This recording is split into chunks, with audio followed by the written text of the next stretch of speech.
श्री अमोघ शिवकवचम्। ॐ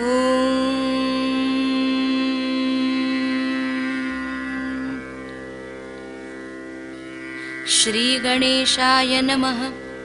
ॐ अस्य श्री शिवकवच स्तोत्र मंत्रस्य ब्रह्मा ऋषिः अनुष्टुप् छन्दः श्री सदाशिवरुद्रो देवता।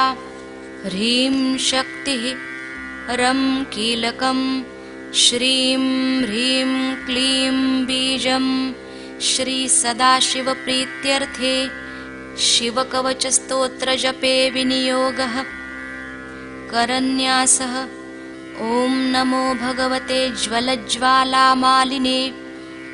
ॐ ह्रां सर्वशक्तिधाम्ने ईशानात्मने अंगुष्ठाभ्यां नमः। ॐ नमो भगवते ज्वलज्ज्वालामालिने। ॐ नं ह्रीं नित्यतृप्तिधाम्ने तत्पुरुषात्मने तर्जनीभ्यां नमः। ॐ नमो भगवते ज्वलज्ज्वालामालिने। ॐ मं रूं अनादिशक्तिधाम्ने अघोरात्मने मध्यमाभ्यां नमः। ॐ नमो भगवते ज्वलज्ज्वालामालिने।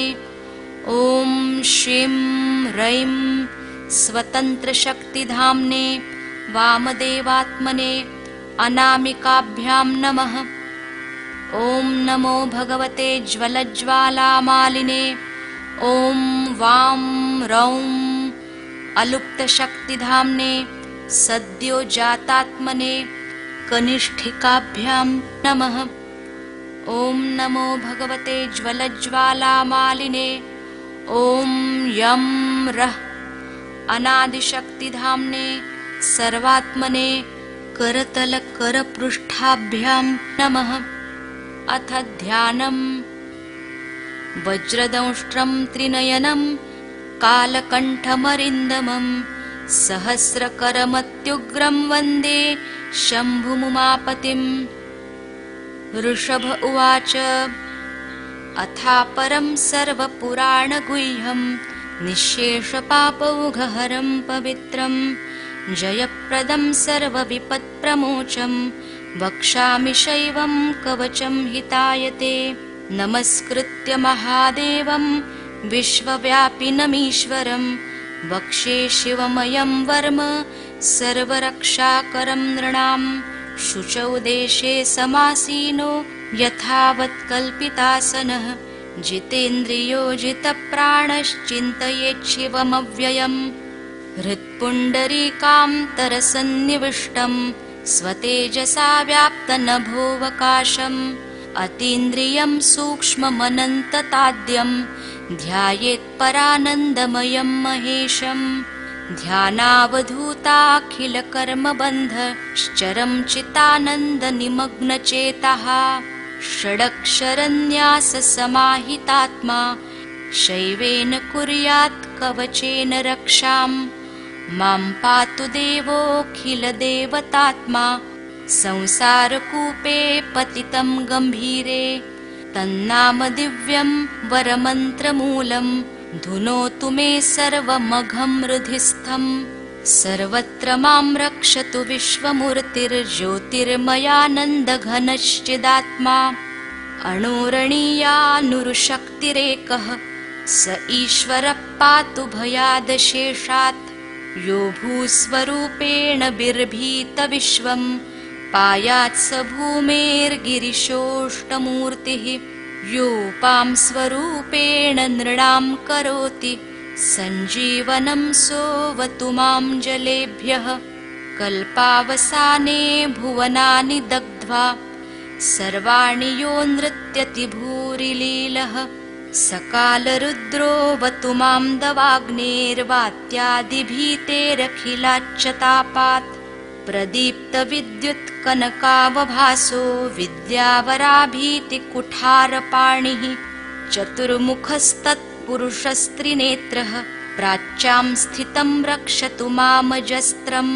कुठारवेदाङ्कुशपाशशूलकपालढक्काक्षगुणान्दधानः चतुर्मुखो नीलरुचिस्त्रिनेत्रः पायादघोरो दिशि दक्षिणस्याम् कुन्देन्दुशङ्खस्फटिकावभासो वेदाक्षमाला वरदाभयाङ्कः त्र्यक्षश्चतुर्वक्र उरुप्रभावः सद्योऽधिजातो वस्तु मां प्रतीच्याम् वराक्षमालाभयटङ्कहस्तः सरोजकिञ्जल्कसमानवर्णः त्रिलोचनश्चारुचतुर्मुखो मां पायादुदीच्यां दिशि वामदेवः वेदाभ्येष्टाङ्कुशपाशटङ्क कपालढक्काक्षकशूलपाणिः सितद्युतिपञ्चमुखोऽवतान्मामीशान ऊर्ध्वं परमप्रकाशः मूर्धानमव्यान्मम चन्द्रमौलिर्भालं ममाव्यादथ भालनेत्रः नेत्रे ममाव्याद्भगनेत्रहारी नासां सदा रक्षतु विश्वनाथः पायाच्छ्रुति मे श्रुतिगीतकीर्तिः कपोलमव्यात् सततं कपाली वक्रं सदा रक्षतु पञ्चवक्रो जिह्वां सदा रक्षतु वेदजिह्वः कण्ठं गिरीशोऽवतु नीलकण्ठः पाणिः द्वयं पातु पिनाकपाणिः दोर्मूलमव्यान्मम धर्मबाहुर्वक्षस्थलं दक्षमखान्तको व्यात् मनोदरं पातु गिरीन्द्रधन्वा मध्यं ममाव्यान्मदनान्तकारी हेरम्बतातो मम पातु नाभिं पायात्कटिं धूर्जटिरीश्वरो मे ऊरुद्वयं पातु कुबेरमित्रो जानुद्वयं मे जगदीश्वरो व्यात् जङ्घायुगं पुङ्गवकेतुरव्यात् पादौ ममाव्यत् सुरवन्द्यपादः महेश्वरः पातु दिनादियामे मां मध्ययामेवतु वामदेवः त्रिलोचनः पातु तृतीययामे वृषध्वजः पातु दिनान्त्ययामे पायान्निषादौ शशिशेखरो मां गङ्गाधरो रक्षतु मां निशीथे गौरीपतिः पातु निशावसाने मृत्युञ्जयो रक्षतु सर्वकालम् अन्तःस्थितं रक्षतु शङ्करो मां स्थाणुः सदा पातु बहिस्थितं मां तदन्तरे पातु पतिः पशूनां सदाशिवो रक्षतु मां समन्तात् तिष्ठतमव्याद्भुवनैकनाथः पायाद्व्रजन्तं प्रथमाधिनाथः वेदान्तवेद्योऽवतु मां निषण्णं मामव्ययः पातु शिवशयानम् मार्गेषु मां रक्षतु नीलकण्ठः शैलादिदुर्गेषु पुरत्रयारिः अरण्यवासादिमहाप्रवासे पायान्मृगव्याध उदारशक्तिः कल्पान्तकोटोपपटुप्रकोप स्फुटाट्टहासोच्चलिताण्डकोशः घोरारिसेनरणवधुर्निवार महाभयाद्रक्षतु वीरभद्रः पत्यश्वमातङ्गघटावरूथ सहस्रलक्षायुतकोटिभीषणम् अक्षौहिणीनां शतमाततायिनां छिन्द्यान्मृडो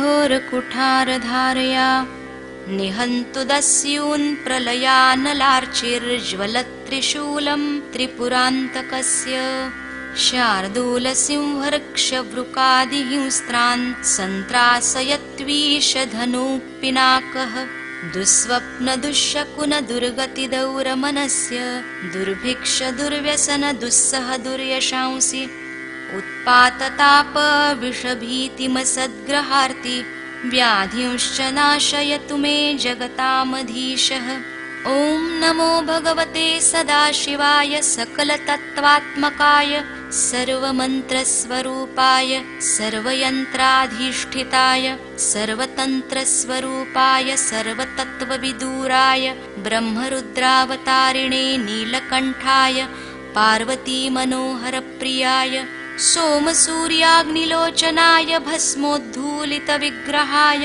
महामणिमुकुटधारणाय माणिक्यभूषणाय सृष्टिस्थितिप्रलयकालरौद्रावताराय दक्षाध्वरध्वंसकाय महाकालभेदनाय मूलाधारैकनिलयाय तत्त्वातीताय गंगाधराय सर्वदेवाधिदेवाय षडाश्रयाय वेदान्तसाराय त्रिवर्गसाधनायानन्तकोटिब्रह्माण्डनायकायानन्त वासुकी तक्षक कर्कोटक शंख कुलिक पद्म महापद्मेत्यष्ट महानागकुलभूषणाय प्रणवस्वरूपाय चिदाकाशाय आकाशदिक्स्वरूपाय ग्रहनक्षत्रमालिने सकलाय कलङ्करहिताय सकललोकैककर्त्रे सकललोकैकभर्त्रे सकललोकैकसंहन्त्रे सकललोकैकगुरवे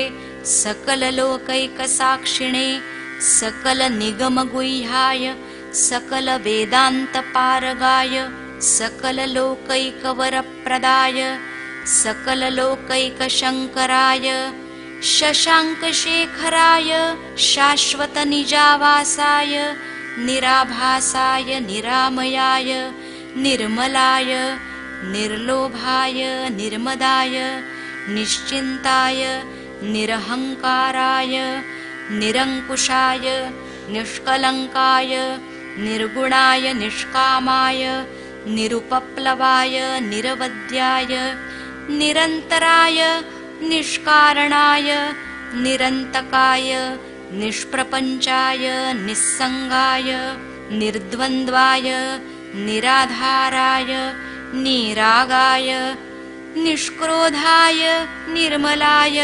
निष्पापाय निर्भयाय निर्विकल्पाय निर्भेदाय निष्क्रियाय निस्तुलाय निस्संशयाय निरञ्जयाय निरुपमविभवाय नित्यशुद्धबुद्धपरिपूर्ण सच्चिदानन्दाद्वयाय परमशान्तस्वरूपाय तेजोरूपाय तेजोमयाय जय जय रुद्र महारौद्र भद्रावतार महाभैरव कालभैरव कल्पान्तभैरव कपालमालाधर खट्वांग खड्ग चर्म पाशांकुशडमरु शूल चाप बाण गदा शक्ति भिंदी पाल तोमर मुसल मुद्गर पाश परिघ भुशुंडी शतघ्नि चक्राद्यायुध भीषण कर सहस्र मुख दंष्ट्रा कराल वदन विकटाट्टहास विस्फारित ब्रह्मांड मंडल नागेन्द्र कुंडल नागेन्द्र हार नागेन्द्र वलय नागेन्द्र चर्मधर मृत्युंजय त्र्यंबक पुरांतक विश्वरूप विरूपाक्ष विश्वेश्वर वृषभवाहन विष विभूषण विश्वतोमुख सर्वतो रक्ष रक्ष मां ज्वल ज्वल महामृत्युमपमृत्युभयम् नाशय नाशय चोरभयमुत्सादयोत्सादय विषसर्पभयं शमय शमय चोरान् मारय मारय मम शमनुच्चाटयोच्चाटय त्रिशूलेन विदारय कुठारेण भिन्धि भिन्धि खड्गेन छिन्धि छिन्धि खट्वाङ्गेन विपोथय विपोथय मुसलेन निष्पेषय निष्पेषय